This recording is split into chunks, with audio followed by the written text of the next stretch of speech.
నమస్తే గురుగారు. వాగర్థావివ సంపృక్తౌ వాగర్థ ప్రతిపత్తయే జగతః పితరౌ వందే పార్వతీ పరమేశ్వరౌ. సదాశివసమారంభాం శంకరాచార్య మధ్యమాం అస్మదాచార్య పర్యంతం వందే గురు పరంపరాం. ఆదిత్యాయ చ సోమాయ మంగళాయ బుధాయ చ గురుశుక్ర శనిభ్యశ్చ రాహవే కేతవే నమః. శృంగేరి జగద్గురు పీఠాధిపతులకి, కంచి పీఠాధిపతులకి నమస్కారములు తెలియజేసుకుంటూ కార్యక్రమాన్ని ప్రారంభిద్దాం. గురుగారు, ఇప్పుడు 16 నుంచి 30 తారీఖు వరకు మిథున రాశి వారికి ఎలా ఉండబోతుందో తెలియజేయగలరు? సెప్టెంబర్ మంత్ 16వ తారీఖు నుంచి 30వ తారీఖు వరకు మిథున రాశి వారికి ఏ విధంగా ఉండబోతుందో తెలుసుకునే ముందు గ్రహ సంచారం తెలుసుకుందాం. రాశిలోనే కుజుని యొక్క సంచారము, అలాగే బుధుడు 20వ తారీఖు తర్వాత ఎలాగో బుధుడు ఈ కన్యా రాశిలో సంచారము, అలాగే కన్యా రాశిలో రవి కేతుల యొక్క సంచారము, 22వ తారీఖు వరకు శుక్రుడు ఈ యొక్క కన్యా రాశిలో ఉండి 22వ తారీఖు తర్వాత నుంచి శుక్రుడు తులారాశిలో సంచార ప్రభావం. ఇక నవమ స్థానంలో శని వక్రీకరించి ఉండడం, అలాగే దశమ స్థానంలో రాహు.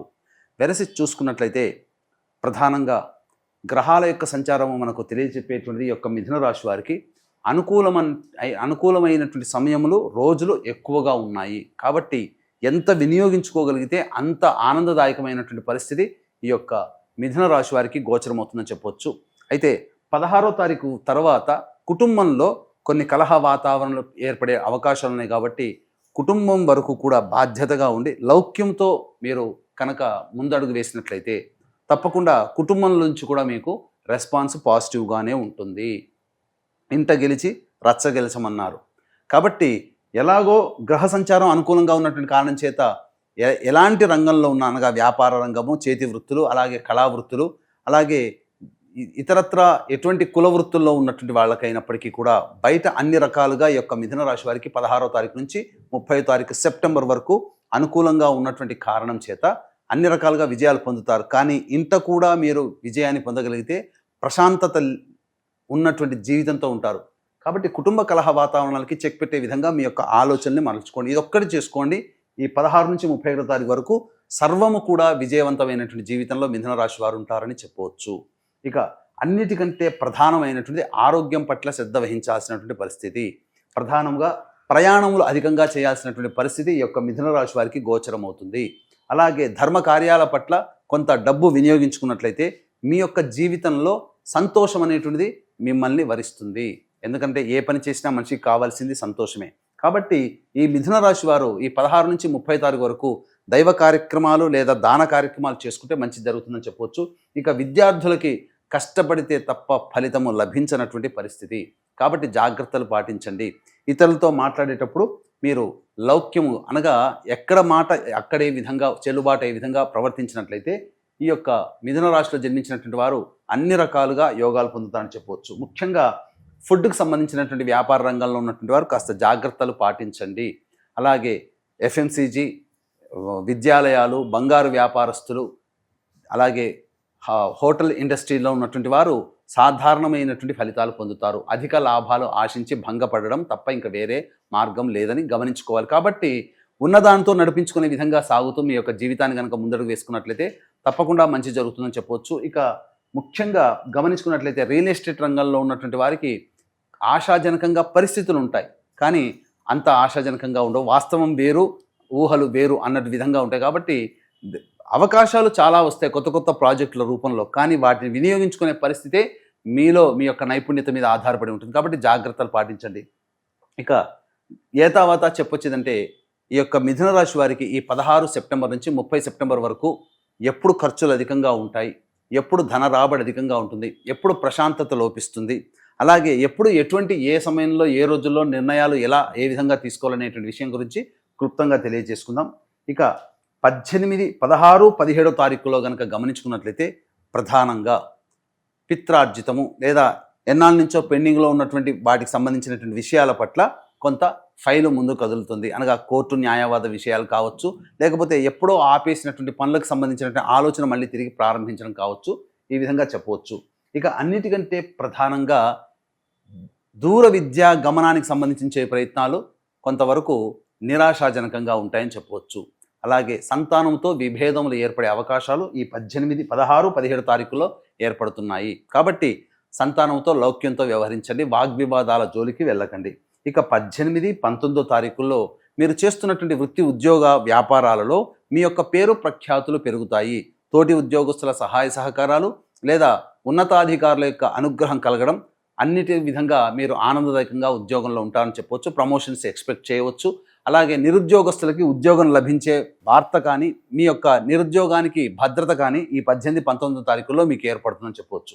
ఇక 20, 21, 22 ఈ తారీఖుల్లో కనుక గమనించుకున్నట్లయితే అన్ని రంగాలలో ఉన్నటువంటి వారికి అంత ఆశాజనకమైనటువంటిది. వ్యాపారము చక్కగా సాగుతుంది. కుల వృత్తుల్లో ఉన్నటువంటి వాళ్ళకి మంచి పనులు లభిస్తాయి. అలాగే ఉద్యోగంలో ఉన్నటువంటి వారికి మంచి ఆనందకరమైనటువంటి జీవితాన్ని పొందుతారని చెప్పొచ్చు. అన్నిటికంటే ప్రధానంగా ధనము సంబంధించినటువంటి విషయాల్లో చాలా సంతోషమైనటువంటి వార్తలు వింటారని చెప్పవచ్చు. అలాగే లోన్ల కోసం ప్రయత్నం చేసినటువంటి వాళ్ళకి లోన్లు వచ్చేటువంటి అవకాశము వార్త వింటారని చెప్పవచ్చు. ఇక 23, 24 తారీఖుల్లో ప్రధానంగా ఆరోగ్యం పట్ల శ్రద్ధ వహించాల్సినటువంటి పరిస్థితి. ఉద్యోగంలో చేస్తున్నటువంటి వృత్తి వ్యాపారాల్లో కొంత నష్టం జరిగేటువంటి అవకాశం ఉంటుంది. కాబట్టి మెలకువతో మీకు వచ్చేటువంటి విషయాల్ని, మీకు వచ్చే సమస్యల్ని పరిష్కరించుకునే విధంగా జ్ఞానంతో పరిష్కరించుకోండి. ఏది కూడాను లైట్గా తీసుకోకండి. ఈ 23, 24 తారీఖుల్లో ఖర్చులు అధికంగా ఉంటాయి. మానసిక ప్రశాంతత ఉండదు. అలాగే దూర ప్రాంత ప్రయాణాలని సూచన చేస్తుంది. ఇక అన్నిటికంటే ప్రధానంగా చంచలమైనటువంటి మనస్సుతో ఎటువంటి నిర్ణయాలు తీసుకోలేకపోతారు.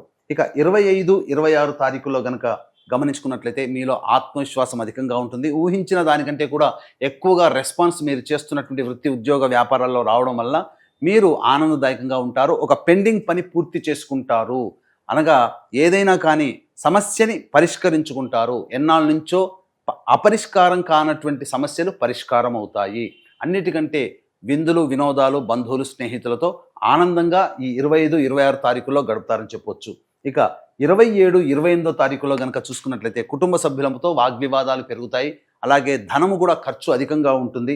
అన్నిటికంటే ప్రధానంగా మీ యొక్క ఎడమ కంటికి సంబంధించినటువంటి ఇబ్బందికర పరిస్థితులు ఎదురవుతున్నాయని చెప్పవచ్చు. ఇక 29, 30 తారీఖుల్లో ముఖ్యంగా కుల వృత్తుల్లో వ్యాపార రంగంలో ఉన్నటువంటి వారికి ఊహించిన దానికంటే ఎక్కువ రాబడి అధికంగా ఉంటుంది.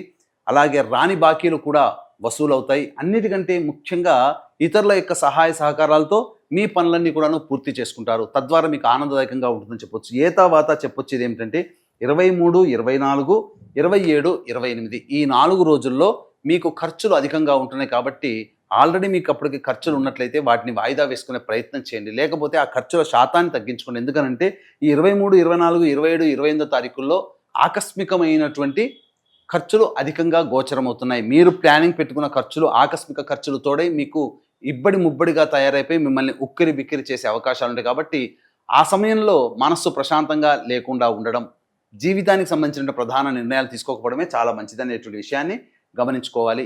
తర్వాత ఈ యొక్క మిథున రాశి వారికి అనుకూలమైనటువంటి సమయాలు, రోజులు ఎక్కువగా ఉన్నాయి. అంది వచ్చినటువంటి అవకాశాలని జాగ్రత్తగా మీరు కనుక అందిపుచ్చుకున్నట్లయితే మిమ్మల్ని మించిన వాళ్ళు ఎవరూ లేరు. ఒక్కటే మీ కుటుంబ సభ్యులతో మీరు వాగ్వివాదాలు అనేటువంటివి పెట్టుకోకండి. అన్నింటా మీరు ఆనందదాయకంగా ఉంటారని చెప్పవచ్చు. అయితే ఈ యొక్క వీక్షిస్తున్నటువంటి ప్రేక్షకులకి సెప్టెంబర్ 18వ తారీఖు రోజున పాక్షిక చంద్రగ్రహణం అనేటువంటిది ఏర్పడుతుంది. ఇది కుంభ, మీన, మేష, మిథున, కర్కాటక, కన్య, వృశ్చిక రాశిలో జన్మించినటువంటి వారికి ఈ యొక్క గ్రహణ దోషం ఉంటుంది. కాబట్టి గ్రహణ దోష నివారణ హోమాలు మరియు వివాహం కాని అబ్బాయిలు, అమ్మాయిల కోసం 18 రకాల హోమాలు కేవలం పర్ హెడ్ 1500 రూపాయలకి చేయించడం జరుగుతుంది.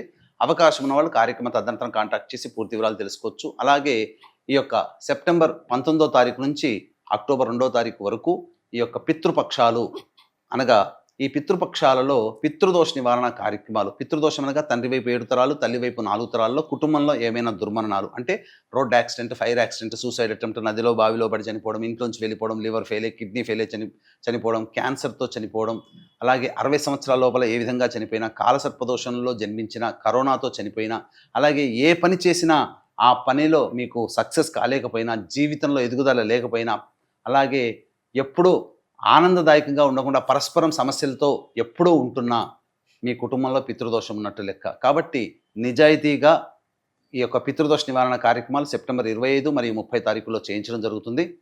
అవకాశం ఉన్న వాళ్ళు మీరు కాంటాక్ట్ చేయవచ్చు. అలాగే రాలేని వాళ్ళ కోసం బ్రాహ్మణుని కర్తగా పెట్టి కూడా చేయించడం జరుగుతుంది. కాబట్టి గోత్రనామాల నమోదుకి కార్యక్రమ తదనంతరం కాంటాక్ట్ చేసి తెలుసుకోవచ్చు. సో మిథునం రాశి వారికి ఆల్మోస్ట్ అంత బాగుందనే చెప్తున్నారు గురుగారు, ఎక్సెప్ట్ ఒక కుటుంబ కలహాలు తప్ప. మరి అవి కూడా తప్పించడానికి మనం ఏమైనా రెమెడీస్ చెప్పగలమా? ప్రధానంగా ఈ యొక్క 16వ తారీఖు నుంచి 30వ తారీఖు వరకు మిథున రాశి వారు చేయాల్సిందల్లా కూడా ప్రతిరోజు అవకాశం ఉంటేనే ప్రతిరోజు చేయండి. లేకపోతే కనీసం ఒక 7 రోజుల పాటైనా రావి చెట్టు చుట్టూ శివాయ నమః అంటూ 27 ప్రదక్షిణలు చేసి ఉత్తరం వైపు ఫేస్ పెట్టి శివ అష్టోత్తరం 3 సార్లు పారాయణం చేయండి. చాలు. మీ జీవితంలో తీసుకోగలిగే నిర్ణయాలు మీకు ఆ భగవంతుడే మీకు మంచి దారిని చూపుతాడన్నలో ఏమాత్రం సందేహం లేదు. అలాగే ఇవి మనం చెప్పుకునేటువంటివి గోచార రీత్యా మీకు రాశిని, మీరు జన్మించిన రాశిని అనుసరించి చెప్పేటువంటి ఫలితాలు. ఇందులో భాగంగా మీకు ఇంకా సమస్యలు అధికంగా ఉన్నాయంటే మీరు జన్మించిన సమయానికి జన్మకుండలి అనేది ఉంటుంది. ఆ జన్మకుండలి ద్వారా మీ యొక్క సమస్యలకి చక్కటి పరిష్కార మార్గాలు ఉపాసనాపరులైనటువంటి జ్యోతిషులు తెలియజేస్తారు. దగ్గరలో ఉన్నటువంటి పండితుల్ని సంప్రదించి మీరు పరిహారాలు చేసుకున్నట్లయితే భవిష్యత్తులో వచ్చేటువంటి సమస్య నుంచి కూడా మీరు పరిష్కారం పొందవచ్చని చెప్పవచ్చు. రైట్, చాలా సంతోషం గురుగారు, ధన్యవాదాలు. సర్వం శ్రీ ఉమామహేశ్వర పరబ్రహ్మార్పణమస్తు.